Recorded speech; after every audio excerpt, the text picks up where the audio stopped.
Mirë, do të shkojmë përsëri tek Muhamet Veliu. Muhamet, po flisnim për atë çfarë ka ndodhur në gjykatën kushtetuese pas fjalimit të Veliajt. Ardhe si zoti Velia, ashtu dhe avokati ti kanë dhënë përgjigje të gjitha pyetjeve të gjyqtarëve kushtetues, gjithsesi ne ndjekim bashkë një pjesë nga ajo çfarë kanë deklaruar ata.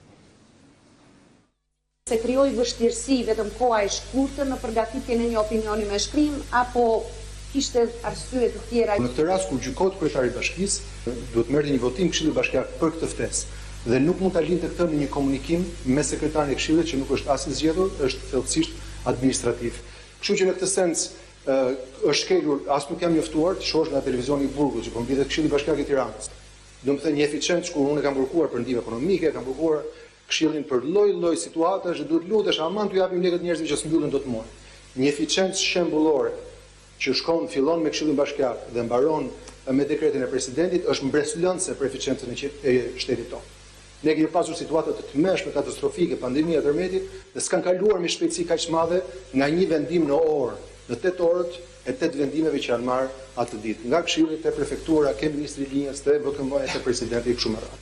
Kështu që në këtë sens ky është fshati që duket. Nuk ka nevojë për kallauzin tim, sepse kjo kuptohet shumë qartë që më është mohuar njoftimi, më është mohuar ftesa, më është mohuar e drejta për qenë aty. A do kisha fuqi që të ndroja mendimin e tyre? Këtë skemi si ta zbulojnë përsa kohë që nuk ma dhanë këtë mundësi. Unë besoj që fjalët kanë peshë.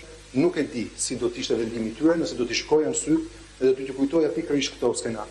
Edhe ndoshta do t'u kujtoja edhe faktin që nesër mund të jenë ata viktimë e kësaj padrejtësie.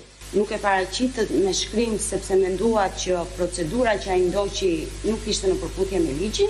As nuk kisha informacion, as nuk kisha mundësi, as nuk dija për çfarë bëhet fjalë. Nuk kishit kohën e mjaftueshme? Koha e pamjaftueshme. E iniciova unë të procedurën, në fakt duhet ishte Këshilli që të mëftonte. Së dyti, sekretari duhet merrte një votim të Këshillit për të lejuar kryetarin e bashkisë të paraqitet.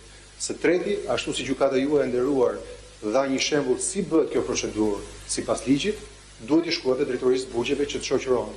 Ti thuash dikujt që me letër dhe me laps për pak orë, pa ditur në pa dijet plot, çfarë do diskutohet, cili është krimi që kanë bërë, kush është kelja rëndë e kushtetutës, çfarë mungese po bëhet fjalë. Si mendoni ju që do duhet të zgjidhet në një situatë ideale kjo çështje? Po në Shqipëri, kryetari i bashkisë së Tropojës ka qenë 11 muaj në arrest shtëpie, pra në një mas të përkohshme, që nuk është bashkia, nuk ka qenë në arrest bashkie, nuk ka qenë në zyrë, ka qenë në shtëpinë e vet.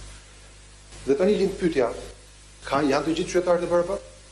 Pse është ndryshe një qytetar i Tiranës me një qytetar të Tropojës? Dhe pse toleranca në Tropojë është 11 muaj, kurse në Tiranë është respektivisht 2 javë, 3 muaj dhe 7 muaj. Pra, këtu kemi një disbalancë totale. Ajo që ti do them është që çdo rast që më është kërkuar të veproj, kam vepruar.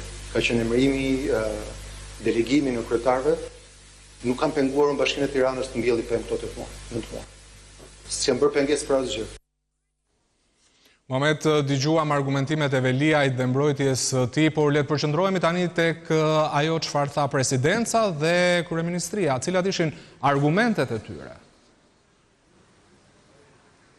Ilir Usmajli, këshilltari juridik i presidentit Bajram Bega, i tha gjykatës kushtetuese ose më saktë ngulmoi se kjo gjykatë nuk e ka tagrin ta gjykojë këtë çështje për aq kohë sa zoti Veliaj është kërkuar në bazë të ligjit për pushtetin vendor, ndërsa përfaqësuesi kryeministrisë, më saktë drejtori juridik në kryeministri, tha se nëse zoti Veliaj do ishte liruar përpara apo pas vendimit të marrë nga Këshilli Bashkiak Tiranë, atëherë vendimi i qeverisë do të ishte i njëjtë. Shkarkimi i tij pasi ai ka konsumuar mungesën 90 ditë në detyrë. Ndjekim një pjesë nga ato se çfarë thanë përfaqësuesit e presidencës dhe kryeministrisë në këtë proces këtu në gjykatën kushtetuese.